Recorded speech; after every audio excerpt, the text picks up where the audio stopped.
you as well as the other families and students that attend our school this evening. We have been preparing for this day and we cannot wait to truly start working with your students next week, whether it's on Tuesday for our youngers or Wednesday for the rest of our students.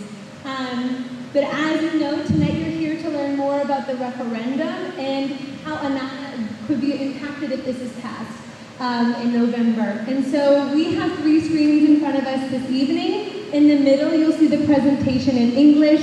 To my right, your left, it's in Spanish, and then the screen over here will be in Hmong. But we have different district representatives here with us tonight to explain why and what might happen in response to the referendum. So to kick us off this evening, I have Cindy Green to share some information with you. Thank you, Mrs. Elliott. New day. That's amazing.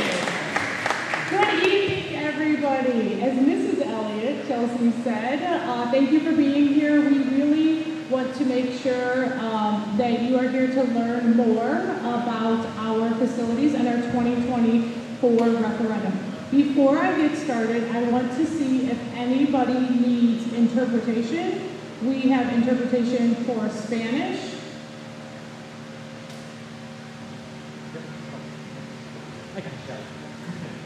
Si alguien necesita interpretación, estamos aquí disponibles para interpretación simultánea, que nos pregunte y le damos los aparatos. Y también para...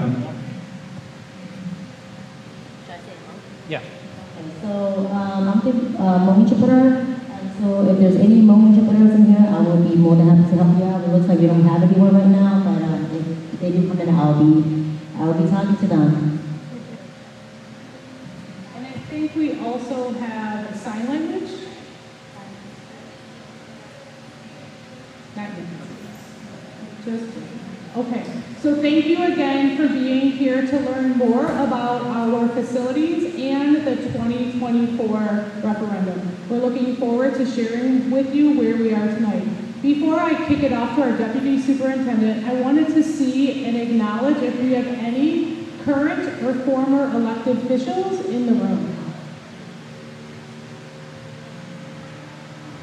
Okay, sometimes we do, and we wanted to make sure we acknowledge them. With that, I'm going to turn it over to Dr. T.J. McCray. He is our Deputy Superintendent.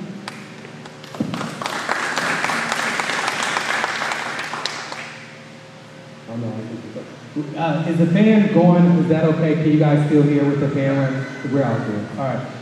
As Cindy stated, my name is T.J. McCray. I'm the Deputy Superintendent here for Madison Metropolitan School District. I am super excited to be here, but I do have a logistical question. Who's running the slides? Oh, that sucks. Okay, I thought it was you. I can hear you. All right, we're gonna keep going. All right. First and foremost, next slide. First slide. All right. We think this is kind of important to kind of set the stage so everybody can understand who we are as a district. As a district, we know that we have over 25,000 students that we are servicing. We have 52 schools. That is inclusive to all 32 of our elementaries. We have 12 middle schools, our 4 high schools, and then we also have some alternative programs that are also schools at the same time. We have over 6,000 employees in our district. That's including everyone from our custodial workers, our staff members at our schools, all the way including to those who are there at central office, or what we like to call our door building. When we think about some of our students, we know like we are servicing over, our students breakdown is about 18% African American, 7% Asian. We have 25% Hispanic, 39% white, and 10% of our families or students identify as being 2 or more races. We are a very diverse community. And we want to make sure like we are making sure like we are just taking the time to celebrate that, because we think it is very important, right? So we want to make sure that we are just really understanding who we are talking about when we're saying our district, our students. We are thinking about our entire community. That is everybody. Okay, next slide. couple things that we like to highlight to think about is, we believe, so we have over 21 schools that offer dual language program immersion.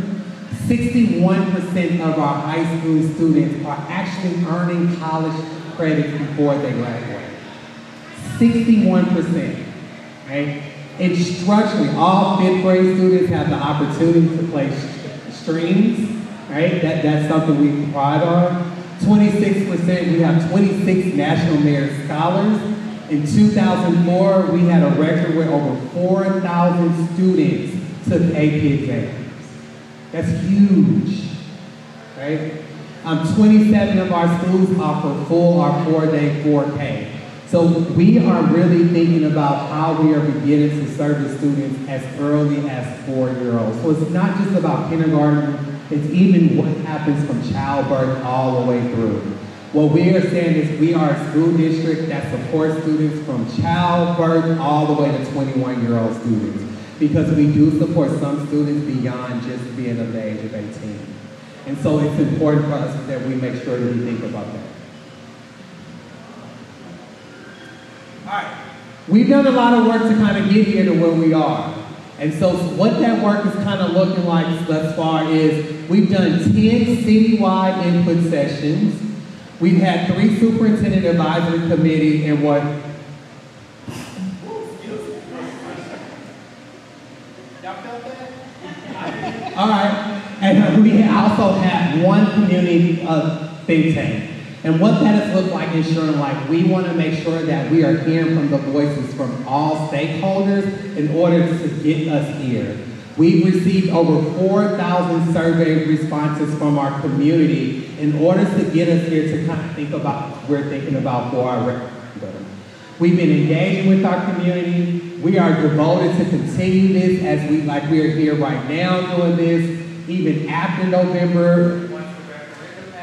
Continue to engage with our community and stakeholders.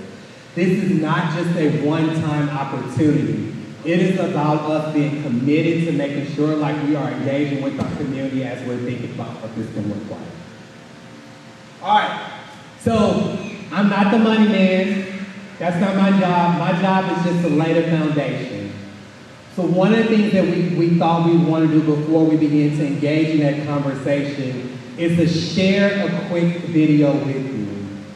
I like to tell people, I'm horrible with count with money, right? When it comes to math, I can't do it. I can count my own money, that's the extent of it. But this video really does a great job of laying the foundation to understand how our finances work. And so what we want to do before we get into it is just to kind of demonstrate and show this video to you, okay? All right. Our public schools are the cornerstone of our community. The education and opportunities we provide for students today shape their futures and ours. Schools, like any organization, need money to operate. But in Wisconsin, funding the needs of our schools has been a growing challenge. State policy limits how much school districts can spend. The vast majority of school funding comes from a combination of state dollars and local property taxes. It's called the revenue limit, and it acts as a cap per student that school districts can spend each year. Even if school costs go above this level, schools can't spend any more than this limit. From 1994 to 2009, these revenue caps were adjusted for inflation, which meant they helped schools keep up with ongoing needs. But since 2010, the resources districts need to survive have fallen farther and farther behind the basic costs to operate our schools.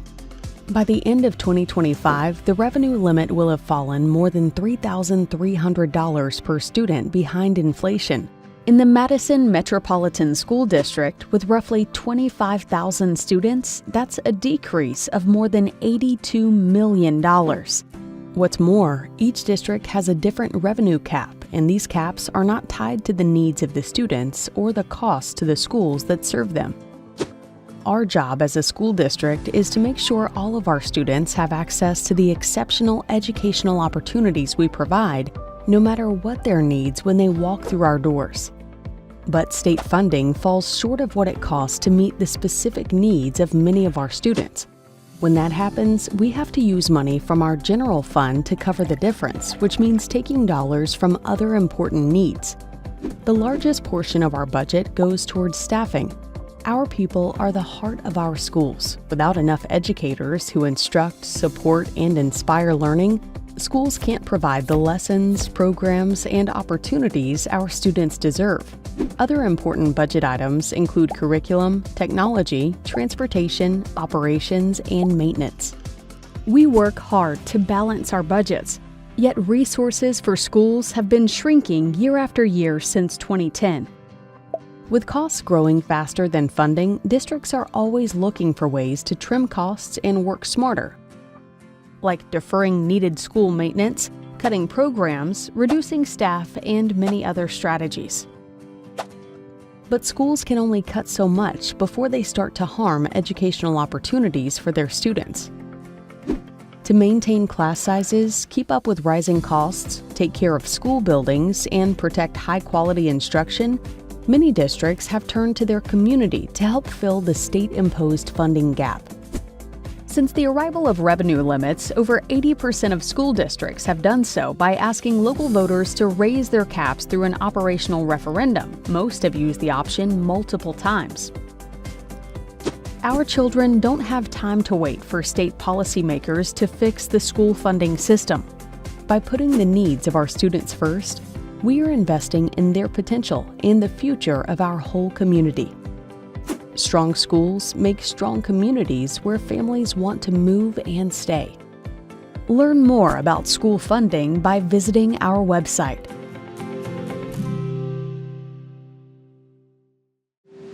So, two things. One, I want to draw your attention to the website, and I think you also might have the barcode, where this video is there for you to be able to see it again.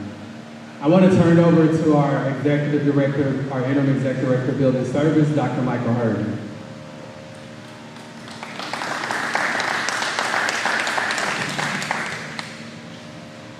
Thank you, TJ. Good evening, everybody.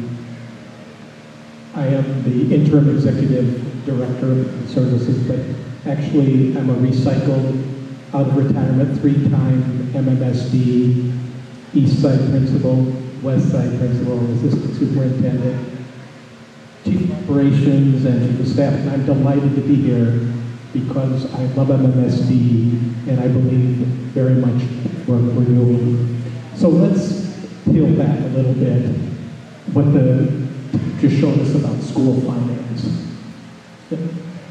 Of course, I like to talk, so they've got to keep me moving, but I could talk about our schools all the time. So I think the main point is that the revenue caps, and actually those were started in the 90s when I was the principal up in Wausau, used to allow for inflation adjustment. Since 2011, there is no adjustment every year for inflation, and that affects MMSD greatly. As pointed out, just alone in 23-25, we'll have about a $30 million revenue gap. And this is a deliberate response from the state in terms of school finance. They talk a little bit about special education. And these are services that are mandated by the state and federal government, but also services that we believe in and really are pleased to provide. Unfortunately, due to the underfunding, each year in MMSD, we take about $66 million from our general fund and transfer it to provide services for our special needs students. And so again, that's another funding gap that the state has put school districts in. And then the last one, our district very wisely knows that having 4K, kids in 4K, is very helpful to them becoming leaders. And so we've implemented 4K in many of our full-day 4K. However, the state limits us to only 0.5 for each one of those students. So here again, we're short revenue. These services are important. And I think the interesting thing is that in the state of Wisconsin, in Madison Metropolitan School District, 90% of our funding comes from property taxes, 10% from the state. We think that should be more. So this underfunding of schools causes us to, as a natural consequence, have to go back to the taxpayers to make up the difference so that we can not only have sustain our programs, but to have our students thrive. And so I worked in the 2020 referendum, and you might remember if you were in any of those meetings, we talked, we'll be back in 4 years because of the difficult situation that the state has put us in. And so when we look at, hang on here.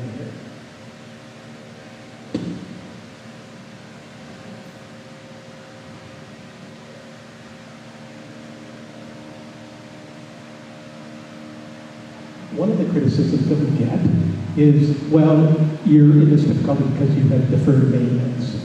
And in some cases, yes, but in reality, we spend over $5 million every year to maintain our buildings. And since 2008, the total funding from sources is $93 million. So we're continuing to fund long-term maintenance in the district. The problem is 26 of our schools were built over 60 years ago, and they have a lot of work, and our schools are tired. So we then ask the taxpayers again to help us out and be able to fund some of these capital improvement projects. And you know that we're just kind of at the close of the 2020 referendum. I urge you on Friday to go visit our spaces because we have done some amazing work at our comprehensive high schools and Capitol High. And so I'm very excited to report that. And we grade each facility. 14 different areas, I'll get into those in a little bit, but they have a letter grade of C or D. And so we have lots of work to do to maintain our facilities so that our Madison Metropolitan School District scholars have facilities that meet all of their needs and not only allow them to have school every day, but to thrive in their schools. We're very proud of that we're able to do. And I think I talked a little bit about early learning and our emphasis with 4K. We know that that is extremely important. At our district, we have 27 of our schools that have 4K.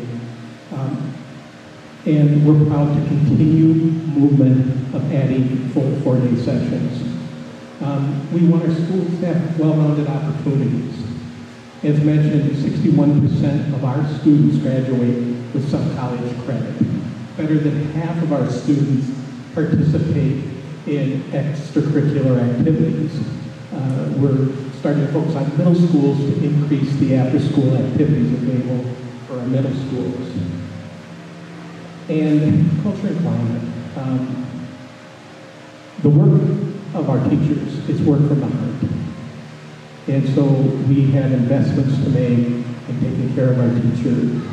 And part of that is including spaces that ensure universal design, that meet spaces that are accessible, usable, and help our students thrive.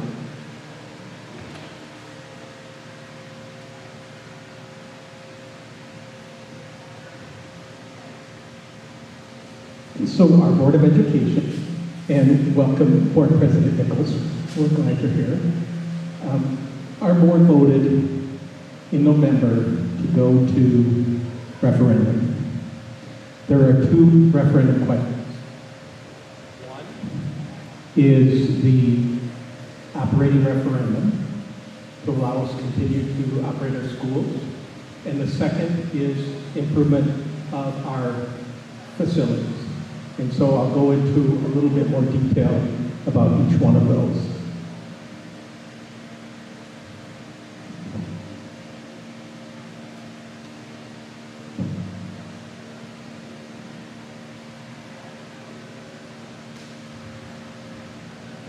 So first and foremost, as I mentioned, it's about retaining our high-quality teachers and staff, and we really see this as a commitment to excellence and an investment in our staff.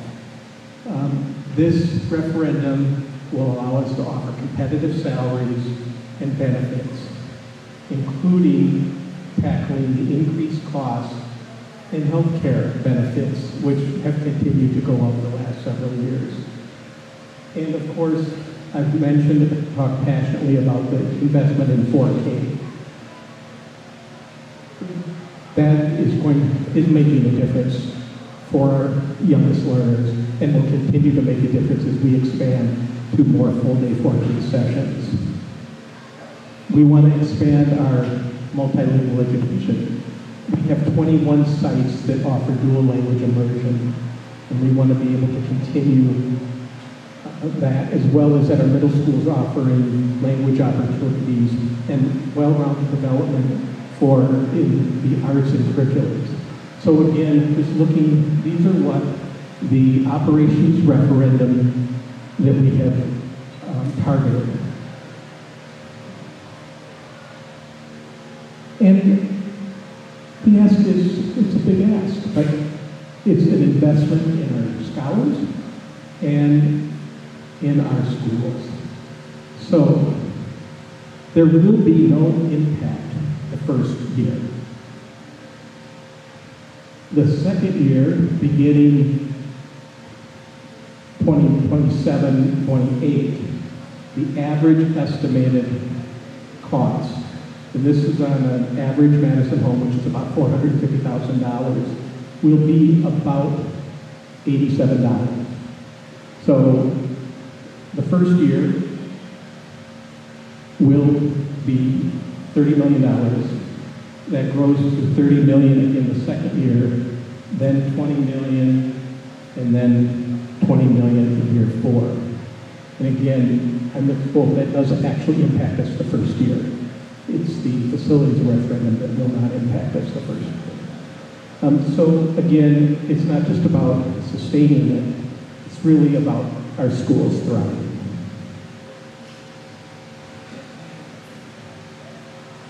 So let me tell you a little bit more about what we expect to do. The focus will be on our middle schools. And you might remember that in the last referendum, we focused on our four comprehensive high schools and Capitol High. And we had many of these across the district. And the question was, well, when are you going to take care of Shabbat?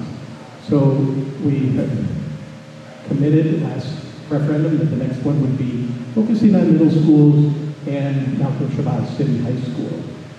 And so we're looking at the first one and how appropriate, I don't know about you, but I'm very warm, but one of our priorities is to get air conditioning. And so this referendum would allow us to air condition 10 more schools. And Monday and Tuesday, the former principal in 2 buildings, it's hot. And I was glad those 2 hot were not with our kids. Certainly we've identified air conditioning, heating improvements, and also updating our spaces. Every classroom space would be updated to a modern classroom with flexible spaces and being able to have a lot of different options for grouping students together. It's also a focus on accessibility. Let me give you an example. 2 of our middle schools that we're targeting, the music floors are on the 2nd floor. And if you have a student that wants to partake in band, orchestra, choir, they're not accessible. So then we have to do some shifting so that we can allow those students to participate in what should every student be able to participate in. Sustainability is also a board goal, in increasing the goals that the board set in terms of sustainability. So I want to just not have you think about bricks and mortar, but really the teaching and the value of having adequate educational spaces for our school. So here the ask is $570 million. Now let me be clear, this is a maximum. It's up to 570 to address all of these schools in the next 5 years, to be paid over the next 23 years.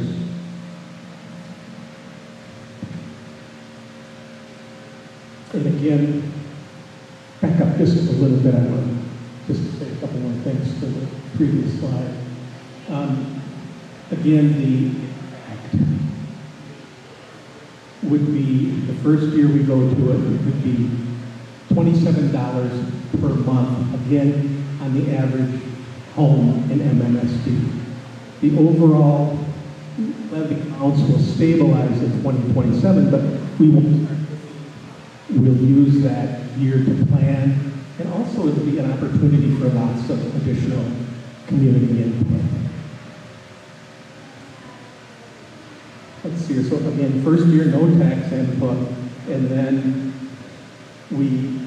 they will stabilize, but it is somewhat difficult to determine the exact impact because there's change Madison, and so the property values, if you increase, Madison has an increase every property values affect our tax levy. And of course, the level of state support, which is minimal, and federal, again, minimal, does affect our overall impact. All right, now, these are the schools that we have selected we have recommended to our board for upgrades. And notice that they are all seasoned Ds. And you can see at the bottom the Ds and Fs, and those are primarily in the HVAC and plumbing, the life safety. In last November, we presented to our board the total facilities. We graded each one of our schools that is available on our website. And so we graded all these on things, like I said, mechanical, plumbing, accessibility, interior finishes, light, sustainable, and fire suppression. I think the battery is running out of this microphone. Is it me holding it? So our goal, again, is to have strong schools for a strong city and a strong community. 40 of the buildings have C or D, 25 have a D or F on HVAC, and some are even below that for life safety. Good evening, Board Member Pearson. Happy to see you. All right, so let's take a look at the selections.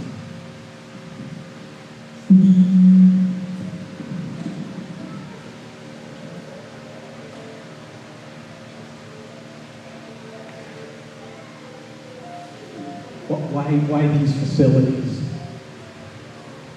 Let me see if I can answer that question for you. So we already talked about Malcolm Shabbat and City High School, which are in the middle, and that is our recommendation for the first rebuild. And then we base these choices on geographic location, HVAC priority, and know that some of them, and maybe you saw the article in the State Journal about the boilers at Sherman, that we can't even get parts for those. We have to make the parts. We couldn't even take the boilers out of the basement. We'd have to tear out walls to do that. So, but most importantly, it brings our buildings up to high-quality learning spaces for our students. I talked a little bit about accessibility. So yeah, the bottom line is we want high-quality spaces for our kids. Okay, so continuing on, we'd look at 2 sites per year. Construction would begin in 2026, which gives us a full year to again go back to the community in a number of different forms to get feedback and input if the referendum passes.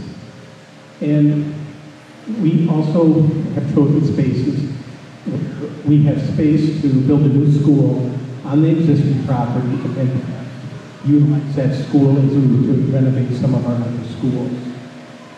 And as I mentioned before, the first location would be Shabazz and Sherman. And so this spreads this out a little bit more. This 2020 referendum, we did 4 sites, 4 comprehensive high schools, capped on the south side. It was a lot. Oh, that should be a long, I do like to talk too much. All right, let's keep going. So let's look at Anana. And so you can see the grade for Anana is B's for mechanical and plumbing and the HVAC. And some of the other areas aren't bad. So like life safety, for instance, the office in this building is kind of in the middle. It's not close to the parking lot. And so we want to be able to have our buildings secure and safe. And so the referendums would also take care of that.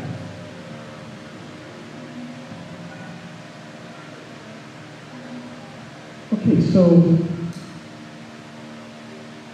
we had to decide this that the middle schools were recommended to be built.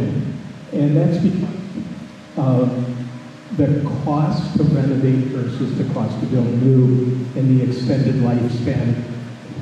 So if it would cost 60%, we looked at reducing it. And one of the ones close to here is Toki Middle School. And I don't, having the principal there, the cafeteria is so small because it was built when kids walked home for lunch. So we need to modernize our facilities. And so that would be one to consider to update.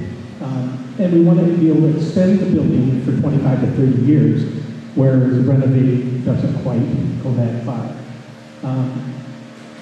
So, let's see here. Yeah, I think we pretty much covered that where we are replacing buildings, we would have space to do that on the existing property, which was another factor in this. And so, in some cases, when we are rebuilding, we're adding square foot for the cafeterias, the LMC, the shared spaces that our schools don't have now.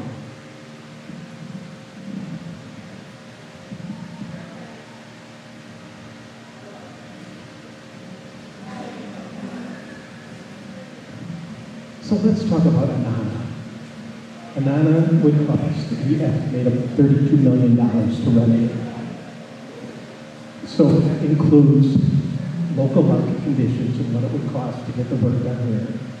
It includes an adjustment for inflation, and it also considers the local conditions. And in this case, we're really talking about HVAC, which would take about half of the cost, would be doing infrastructure work. And it would also look at relocation if needed, site improvements such as parking lots, playgrounds, fences, utilities, and any other environmental pieces. So the nice thing is that we would have a complete mechanical upgrade, safety and security, accessibility in this building, that accessibility means updating the restrooms primarily, and incorporate energy efficient. So current schools, like this school, have boiler systems. They run hot water through it. You don't change it to cold water, you have to put in totally new to be able to air conditioning. And then, of course, looking at our enrollment and our program needs as well. And of course, I think the thing that we've noticed in the high schools, every single space gets touched and updated.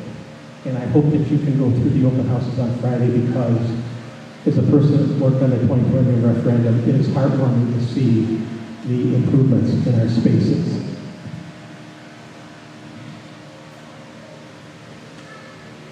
So I turn it over to my colleague, Cindy. Thank you, Dr. Herdman. All right. Before I continue, I want to just take a minute to acknowledge our President of the Board of Education, Michelle Nichols, is here, and also our Vice President of the Board of Education, Maya Peterson, is here. Oh my God, and Megan, I didn't see you over there. Megan is our student rep, who I love so much. Now, thank you. Megan is a senior at West High School. 3 board members here. All right. what it means in terms of our questions, the amount of money we are asking for up to, what it means for each individual homeowner, the impact on them, and also some of the ideas both in terms of our operating and facility referendum. Now it's time to dream. Everybody ready to dream with me? We're going to dream. We are going to dream specifically about Malele Chicasa Anana Elementary School. These are some of the things we're going to dream about. Next slide, please. Okay, so I have a little bit of directions. This is the teacher in us. You have Post-its in your chair. You got one that's like a salmon color. Oh, I've got Vamp over here. We've got one that's a salmon color, and then one we have a blue color. You should also get a Sharpie. If you don't have a Sharpie, please raise your hand. We are going to ask you to think about, as I'm talking through and going through some slides, I want you to think about on your blue Post-its things that if you are a parent or have been a parent or want for any child in our community, specifically at Malele Chicasa Anana, what are some of the things that you like and appreciate about this building that you want to ensure students experience? That's your blue. On this orangey peach, we want you to write comments and think about what you would like to see different about the building. What would you like to see different? Mike made one point. Would you like to see air conditioning versus not air conditioning? Is an example of what you might put on your peach. Got it? Everyone good? All right. Huh? Oh, yeah. Just to think about, Ms. Green is going to go through different things. So we're going to talk about, as each slide, think about those spaces in these two things. So what would you like to see different in the library? What would you like to see in different places? And when you're writing, we want you to use the Sharpie, because what's going to happen is we're going to have you to post them on the board so we can capture pictures of them, and it's easier to read with the Sharpie versus a pen. So just think about those as she's going through each section. And if you need more posters, just raise your hand and I'll bring you more. We got plenty more. All right, let's go. Let's dream together. Everyone ready to dream? Let's do it. Flexible and collaborative spaces. So when we think about our flexible and collaborative spaces, I'm going to show you some examples. These are of other school districts. They may even be of some of our schools in MMSD that have already been renovated, but thinking about what that could mean here for Anana. Here we go. We've got spaces where students are able to collaborate in some of the hallway areas. We've got spaces in between, again, where students are able to do their work, sometimes before school, sometimes after school, sometimes during lunch. We've got spaces where students can do learning, such as spaces in classrooms. This is a classroom over here. This is part of the classroom. Lots of flexibility here for students to be able to do independent learning as well as collaboration. And another example of what that could look like, along with our teacher right there. And another example, here's our young people as they're able to pick their spaces on the floor, as they're able to be in tables all around, thinking about the ways that our students learn and engage. Accessibility, this one is so important. When we think about accessibility, we think about universal design for learning. We think about ensuring every one of our people that walk through our doors are able to access that. Let me show you a couple examples. Keep dreaming. An example of accessibility where you're able to not learn something, but there we go. If you need to visually see it, if you need to engage in a different environment in terms of where you want to sit or how you want to learn, there you go. Here we go, we have the ramp. So some of us are able to access through stairs. We have a ramp, critically important for some of our families and our students and our staff to be able to access through a ramp. Bathrooms, Dr. Herding mentioned this before, updating our bathrooms and accessibility for that. You see both easy access to it, you see the ability to have two different levels for our, what people in Wisconsin call bubblers, what I call water fountains, whichever you want, you have the access to that, but accessible bathrooms, updated bathrooms. Here we go, more accessibility. The hallways are wider. So right now, if you're in a school, sometimes at older schools, the hallways are pretty... Yes, I can. We have 15 minutes remaining of our welcome bachelor. Please make sure you're checking your register and properly exiting the building. Thank you for participating, and we look forward to welcoming your students next week for the first day of school. Woo-hoo, first day of school. All right, let's keep dreaming. So wider hallways, flexible classrooms, getting into where the learning takes place, the brilliance of all of our young people takes place. Here you go. I'm just gonna pause on this one. It's a good dream right here. Different tables, different seating, different ways, a lot of movement that's able to happen, wide open spaces, again, accessibility, as well as colorful, notice the colors. Another example of classroom spaces.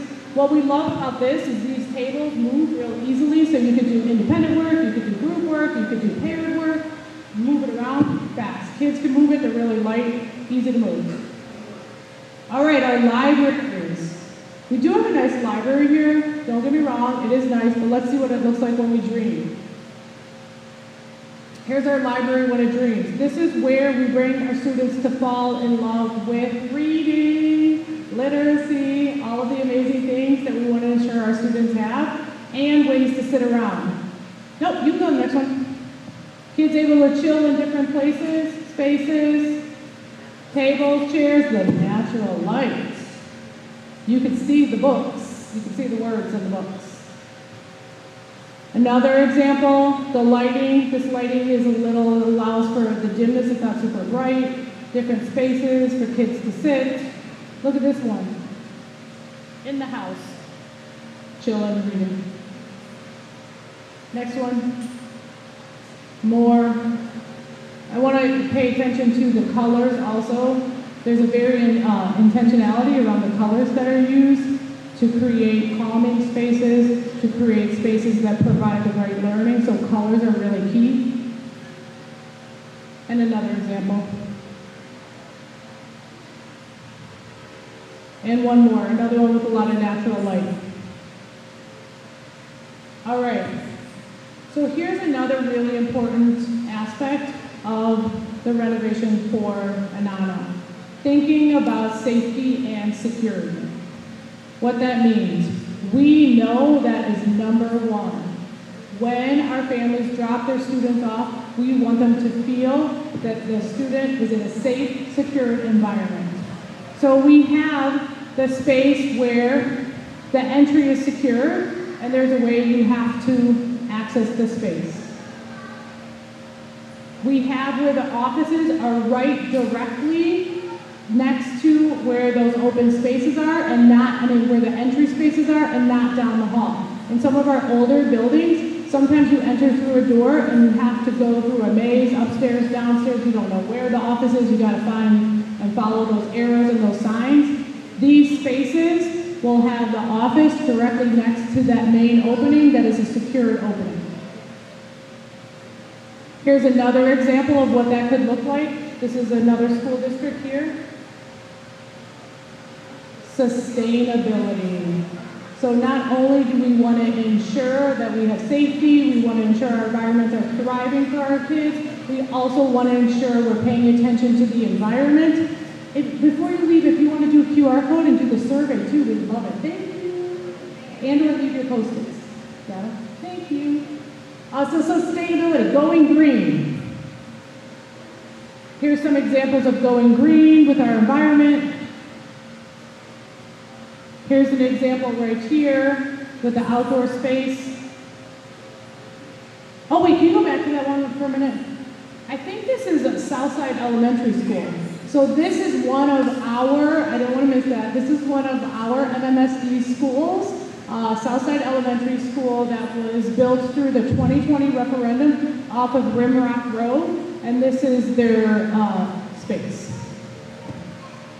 All right, did you dream a little?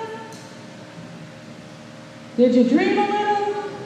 All right, I know it's hot, come on, stay with me. All right, that was some good dreaming, thinking about what that means for Anana, right? What that could look like in the next referendum. Okay, so what I'm gonna have you do is just take another minute to think about anything else that you wanna write either on your blue Post-it or on your salmon, pink, orange colored Post-it, whatever it is. And then what we're gonna have you do is we're gonna have you take those and we're gonna have you put them on our dream boards that are behind us. The dream boards are labeled by the different areas that I went through, so the libraries, the flexible spaces, If it's kind of in between, choose which one you want to put on. We also want to make sure that you take time. We have a QR code. Can you go to the next slide, Amy or Adele? Oh, thank you. So we also have a survey that we're going to ask if you wouldn't mind taking. You do a QR code with your phone. And then we also have some refreshments in the back. We have a little coffee, a little cheese and crackers, and some water. Thank you for coming out today. Thank you for sitting with us as we are a little warm, but we really appreciate it. We hope that this was helpful to you to think about and to really dream about what Milele, Chicasa, and Nana can be like in the future. All right. Are there any questions that anyone has that's burning that they want to ask? We're going to have you put them on the dream boards back there based on which ones. The big posters. Got it? No questions? We'll be here, so if Yep. you have questions, please feel free. Anything that you have or you might want to know, as you are walking around, as Ms. Gray said, the different dream boards, they are broken down, they're trying to handle those that we got here. But we really want your input in this opportunity. So even if you know another family member who might not be able to be here, take the QR code, pass it on to them so that they can solicit and get their feedback too. And we will continue to engage with our community because we just want to make sure we're here for our community. Thank you so much for being here. Grass snacks, food, water. So is it coffee, water, cheese and crackers? I don't know who wants coffee, but. All right, go ahead with that cue, Dr. McCray. And we will be here if there's any questions. Put your dreams up there on our dream boards and have a wonderful evening. Thank you so much.